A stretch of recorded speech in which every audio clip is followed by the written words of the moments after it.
সংবিধান সংশোধন কমিটির নামে একটি গণপ্রতারণার উদ্যোগ গ্রহণ করা হয়েছে। আমি তো আশা ছেড়ে দিয়েছিলাম যে আবার হয়তো দুনিয়ার আলো চোখে দেখবো, মৃত্যুর জন্য প্রহর গুনছিলাম। যে এই মুহূর্তে আমাকে টেনে হেঁচড়ে বের করছিল, আমি আল্লাহর কাছে এই দোয়া করছিলাম, আল্লাহ হয়তো তারা আমাকে এখন হত্যা করবে কিছুক্ষণ পর। প্রিয় মানুষদের চেহারা তো আর এই দুনিয়ায় দেখার সৌভাগ্য হলো না।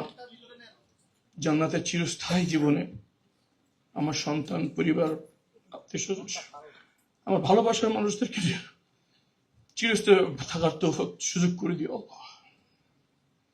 কিন্তু পরে জানতে পারলাম আমাদের বাচ্চা ছেলেমেয়েরা জীবন দিয়ে, চোখ পা হাত হারিয়ে আমাদেরকে দ্বিতীয় স্বাধীনতা এনে দিয়েছে। এবং আমি একটি শপথ নিয়েছি যে আল্লাহ যে কয়দিন আমাকে বাঁচিয়ে রাখেন, যে কদিন কথা বলার শক্তি দেন, যে কদিন চলাফেরা করার শক্তি দেন, শুধু একটি কাজের জন্য নিজেকে নিয়োজিত করে রাখবো, সেটা হচ্ছে আমার সাথে যে অন্যায় হয়েছে, এই অন্যায়ের জন্য এই বাংলার মাটিতে আর কেউ কোনদিন করতে না পারে সেজন্য কাজ করে যাবো ইনশাআল্লাহ। আমি মনে করি এটা আমার একার প্রতিজ্ঞা নয়, প্রত্যেকটি শহীদ পরিবারের প্রতিজ্ঞা, প্রতিটি জুলাইয়ের যোদ্ধাদের প্রতিজ্ঞা। এবং আমি বিশ্বাস করি আমাদের এই 18 কোটি মানুষের প্রতিটি মানুষের মনের প্রতিজ্ঞা যে এই বাংলার মাটিতে আর যেন কোনদিন ফ্যাসিবাদ ফিরে আসতে না পারে। আমরা যারা আইনজীবী, আমরা মানুষের অধিকার রক্ষার জন্য কাজ করি। আমাদের বিপ্লব পরবর্তী বাংলাদেশের শর্ত হচ্ছে যে এই বাংলার মাটিতে মানুষের অধিকার হবে সবচেয়ে পবিত্র জিনিস।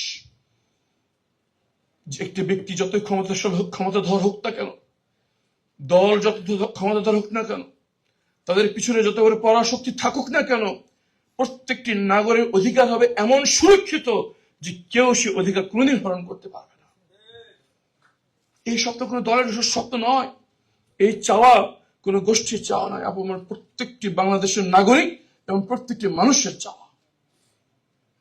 এই চাওয়াকে বাস্তবায়ন করার প্রথম যে পদক্ষেপটি গ্রহণ করা হয়েছিল সেটা হচ্ছে জুলাই সনদ, এবং সেটা বাস্তবায়ন করার জন্য গণভোট।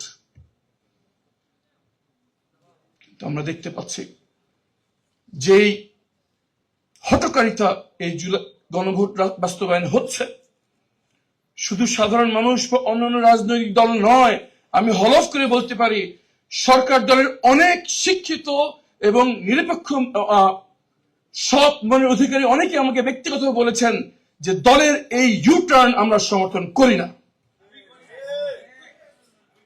ভাইয়েরা আমার, জনগণের ভিতরে কিছুটা ভ্রান্তি কাজ করছে। অনেকে বুঝতে পারেন না সংবিধান সংশোধন আর সংস্কারের মধ্যে পার্থক্য কি। একটি কমিটি করলো, আমরা জুলাই গণভোট বাস্তবায়ন চাই, কিন্তু কমিটির সদস্য আমরা কেন হলাম না? এই বিভ্রান্তি দূর করার দায়িত্ব আমাদের আইনজীবীদের। জনগণকে বোঝাতে হবে যে জুলাই সনদ বাস্তবায়নের নামে সংসদীয় সংবিধান সংশোধন কমিটির নামে একটি গণপ্রতারণার উদ্যোগ গ্রহণ করা হয়েছে। আমরা দৃঢ় প্রতিজ্ঞ এবং আমরা জানি অধিকাংশ বাংলাদেশের মানুষ আমাদের সাথে আছেন। গণভোট যেভাবে হয়েছে, যেইভাবে হয়েছে, সেই অক্ষরে অক্ষরে পালন হবে, হয় সংসদের ভিতরে নয় জনগণ নিয়ে আরেকবার রাজপথে ইনশাআল্লাহ, কিন্তু হবে এই বাংলার মাটিতে ইনশাআল্লাহ। আমরা জান দেব কিন্তু জুলাই দেব না, হয় মাতৃভূমি না হয় মৃত্যু। আসুন এই আন্দোলনে আমরা আইনজীবীরা অগ্রভূমিকা পালন করি, অগ্রভাগে আমরা থাকি, জনগণকে বুঝাই যে এই জনগণের অধিকার আদায়ের আন্দোলন শুধু 5 বছরের নয়, 50 বছরের বাংলাদেশ গঠনের প্রথম পদক্ষেপ। আরেকটি আন্দোলনের জন্য আমাদের প্রস্তুতি নিতে হবে। এই আন্দোলনের সম্মুখভাবে থাকবো আমরা আইনজীবীরা ইনশাআল্লাহ। আসুন সবাই মিলে করি নতুন বাংলাদেশ। আসসালামু আলাইকুম ওয়া রাহমাতুল্লাহি ওয়া বারাকাতুহু।